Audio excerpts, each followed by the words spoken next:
Good morning students. आज हम इसी के अंदर सेक्शन डी का जो है वो कंप्लीट कर रहे हैं। इन्होंने दिया है कि इस समीकरण के अंदर ये विविध कर हमें फाइंड करना है, डी की वैल्यू हमें फाइंड करनी है। तो पहले तो इस बहुपद को आप शुरू करते हैं। इसके नीचे 1/8 है, इनके नीचे कुछ भी नहीं है, तो यहाँ से आप क्या कर सकते हैं, नीचे 1 लेकर के इनका आंसर ले सकते हैं। पूरी इक्वेशन को 8 से मल्टीप्लाई कर सकते हैं। तो ये इक्वेशन जो है वो 16x² माइनस 8x प्लस 1 बराबर 0 बन जाएगा। और इस इक्वेशन को कंपेयर करेंगे ax² plus bx plus c is equal to 0 के साथ। तो यहाँ से a बराबर तो 16 आ जाता है, b बराबर -8 आ जाता है और c बराबर 1 आ जाता है। और d का जो विविध पद का जो फार्मूला होता है वो होता है b² माइनस 4ac, ये अंडर की रूट अपने पास फार्मूला होता है। तो b² का मतलब 8 का स्क्वायर माइनस 8 का स्क्वायर अपने पास में 64 आ जाएगा, माइनस में 4 इंटू में a 16 चौके 64 और ये अपने पास में क्या आ जाएगा 0 आ जाएगा। d बराबर 0 आने का मतलब है कि अपने पास में जो रूट होते हैं x equal to minus b plus minus under root plus minus under root b² minus 4ac upon में 2a, ये जो होता है। परंतु ये जो पोर्शन है वो अपने पास में 0 बना हुआ है, तो इसका मतलब रूट जो है वो अपने पास में क्या है, धनात्मक भी है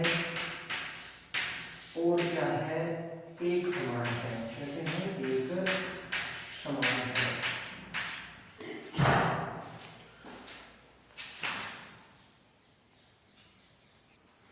नेक्स्ट क्वेश्चन के अंदर इन्होंने कहा है कि दो क्रमागत धनात्मक पूर्णांकों को ज्ञात कीजिए जिनके वर्गों का योग 365 है। तो अपने पास में क्रमागत धनात्मक पूर्णांक मानते हैं, तो एक धनात्मक पूर्णांक, एक धनात्मक पूर्णांक जो मानते हैं वो आप क्या मान लेते हैं, x मान लेते हैं। तो दूसरा धनात्मक पूर्णांक का जाएगा, क्रमागत लेना है तो इससे एक ज्यादा हो जाएगा। और क्वेश्चन में इन्होंने बोला है कि इनके वर्गों का योग, इसका मतलब x का हमें वर्ग करेंगे प्लस में x प्लस 1 का भी क्या करेंगे, वर्ग करेंगे। इनके वर्गों का योग कितना दिया है, 365 दिया हुआ है। तो यहाँ पे x² प्लस में इसको ऊपर करेंगे, a² प्लस b² प्लस में 2ab बराबर क्या है, 365 दिया है। तो यहाँ से x² और x² हो जाएगा 2x² प्लस में 2x, ये एक इधर जाएगा तो अपने पास में पलक 364 हो जाएगा, तो इधर आएगा माइनस का 364 बराबर क्या है 0। 2 से पूरी इक्वेशन को डिवाइड कर दो, x² प्लस में x माइनस में 2 का 2 और 2 आगे 16 और 2 में 4 बराबर क्या है 0। अब हमें एक ऐसा फैक्टर देखना है कि गुणा करें तो 182 को जोड़े घटाएं तो 1 आए। तो ऐसा कोई फैक्टर अपने पास में, अब हमें ऐसा कोई फैक्टर चाहिए कि जिनके गुणा करें तो 182 आ जाए, जोड़े घटाएं तो 1 आ जाए। तो हमें क्या करना होता है, 182 की इस प्रकार से फैक्टराइज कर लो, 2 से डिवाइड किया है क्या हमने और 7 से 13।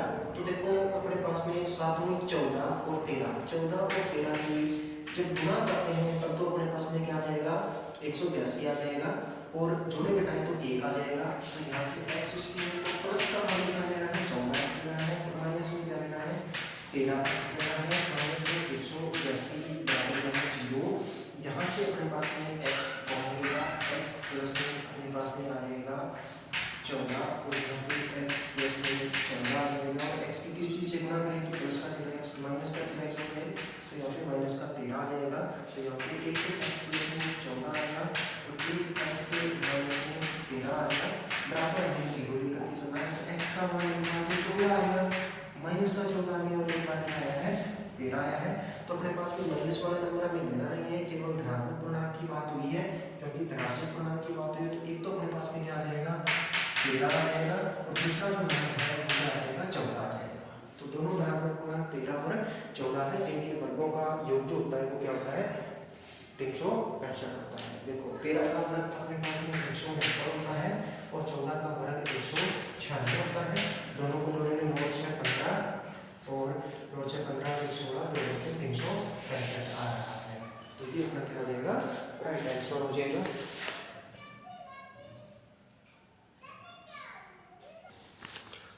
नेक्स्ट क्वेश्चन के अंदर हमें प्रूव करना है कि सिद्ध कीजिए, क्वेश्चन नंबर 33 है। सिद्ध कीजिए कि यदि त्रिभुज की एक भुजा के समानांतर अन्य दो भुजाओं को अलग अलग बिंदुओं पर प्रतिच्छेद करने वाली रेखा खींची जाए तो अन्य दो भुजाएं एक ही अनुपात में विभाजित हो जाती है।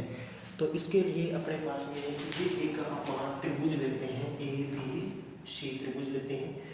डी ई रेखा है वो समानांतर खींच लिया है हमने बी सी के, और ई से हमने परपेंडिकुलर डाला है एम के ऊपर, और डी से परपेंडिकुलर डाला है एम पॉइंट के ऊपर। तो दिया है अपने पास में ये चीज डी ई समानांतर है बी सी के, और सिद्ध करना है कि ये चीजें ए बी का रेशियो डी बी के साथ और ए ई का रेशियो ई सी के साथ बराबर है। तो हमें क्या करना है, एरिया ऑफ ए डी ई का एरिया निकालेंगे। तो 1/2 आधार हमने ये मान लिया, परपेंडिकुलर ई एन मान लिया। दूसरा area of D B E इसका निकालेंगे तो आधार अपने पास में डी बी हो जाएगा और परपेंडिकुलर ई एन हो जाएगा। इन दोनों को जब डिवाइड करेंगे, ये area of A D E area of D B E, ये 1/2 से 1/2 कैंसिल आउट हो जाएगा, ई एन से ई एन कैंसिल आउट हो जाएगा, ए डी अपॉन में डी बी आ जाएगा। Similarly area of A D ई का एरिया डी सी एफ के साथ, डी सी ई के साथ एरिया ऑफ डी सी ई इस वाले त्रिभुज का एरिया जो है वो अपने पास में परपेंडिकुलर डिवाइड डीएम हो जाएगा, डीएम से डीएम कैंसिल आउट हो जाएगा, डीएम से डीएम कैंसिल आउट हो जाएगा, एई अपॉन में ईसी हो जाएगा। तो इक्वेशन 1 और 2 से अपने पास में क्या आ जाएगा, एडी अपॉन में डीबी बराबर आ जाएगा एई अपॉन में ईसी। ये अपने पास में क्या है, ये क्वेश्चन नंबर 33 था।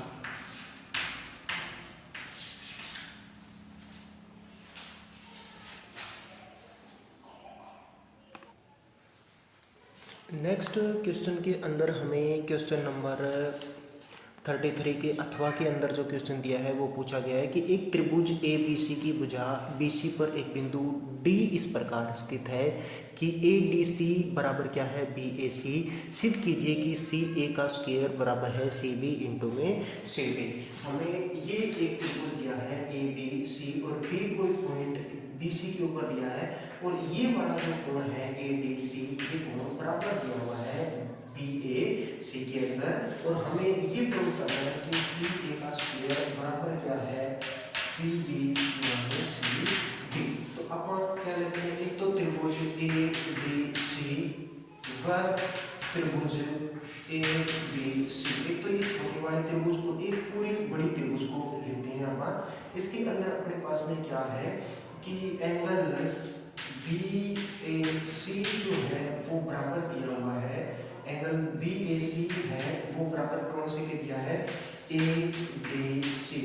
छोटे वाले त्रिभुज का ये कोण और बड़ी वाले का ये वाला कोण हमें बराबर दिया हुआ है, और ए सी जो भुजा है वो दोनों में क्या आ रही है, कॉमन आ रही है। ये जो भुजा है वो दोनों में कॉमन आई हुई है।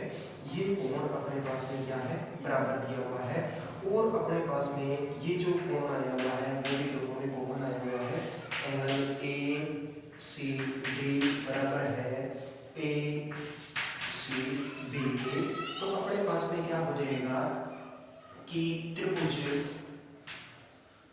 ए बी सी सिमिलर हो जाएगी त्रिभुज ए बी सी के। तो यहाँ से अपने पास में हो जाएगा कि सी ए अपॉन में सी डी बराबर हो जाएगा सी डी अपॉन में सी ए। सिमिलर होने के कारण अब इनकी क्रॉस मल्टीप्लाई करा दो, सी ए का स्क्वायर बराबर क्या हो जाएगा, सी बी इंटू में सी डी। ये अपने पास में क्या हो जाएगा, अपना आंसर हो जाएगा।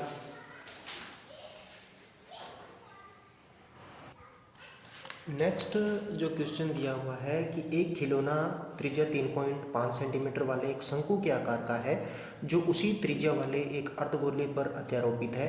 इस खिलौने की संपूर्ण ऊंचाई 15.5 सेंटीमीटर है। इस खिलौने का संपूर्ण पृष्ठीय क्षेत्रफल हमें ज्ञात करना है। ये जो खिलौना है वो कुछ इस आकृति का है, जिसके अर्धगोले के ऊपर क्या एक शंकु है, दोनों की त्रिज्या कितनी है, 3.5 है, पूरी जो ऊंचाई है 15.5 है। तो मेरे को ये बताओ, ये अपने पास में क्या हो जाएगा, 3.5 हो जाएगा। और यहाँ से लेकर के इसकी जो ऊंचाई है वो कितनी बच जाएगी, 15.5 में से 3.5 चला जाएगा तो ये 12 बच जाएगा। अब हमें क्या करना है, हमें इसका संपूर्ण पृष्ठीय क्षेत्रफल निकालना है। तो इसका भी हमें क्या निकालना पड़ेगा, वक्र पृष्ठीय क्षेत्रफल, शंकु का भी वक्र पृष्ठीय और अर्धगोले का भी क्या निकालना है, हमें वक्र पृष्ठीय क्षेत्रफल निकालना पड़ेगा। तो यहाँ पर अपने पास में हो जाएगा अर्धगोले का शंकु की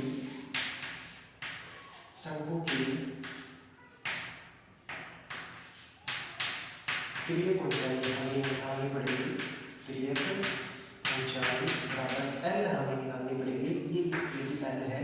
तो यहाँ से इसके ऊपर अपन क्या निकालते हैं, एक पाइथागोरस थ्योरम के हिसाब से एल स्क्वायर बराबर क्या हो जाएगा, 12 का स्क्वायर प्लस में 3.5 का स्क्वायर, 3.5 का स्क्वायर, 12 का स्क्वायर अपने पास में 144 हो जाएगा, प्लस में 3.5 का हमें क्या निकालना पड़ेगा, स्क्वायर 35 गुणा 35 25 5 पे 15 17 15 3 3 9 10 यहाँ से 5 2 7 5 12 1 2 1 12.25 इनको जब अपन जोड़ेंगे तो 2.5 और यहाँ से 6 4 और 5 ये आ जाएगा। इसका जब स्क्वायर रूट करेंगे तो अपने पास में आ जाएगा 12.5, इसके जो वैल्यू आ जाएगी वो अपने पास में 12.5 ये आ जाएगा 12.5, इसका अपने पास में 12.5 आ जाएगा। तो शंकु का वक्र पृष्ठीय क्षेत्रफल प्लस में हमें क्या निकालना पड़ेगा, अर्धगोले का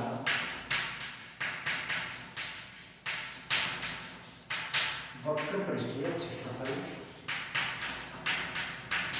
ये भी हमें निकालना पड़ेगा।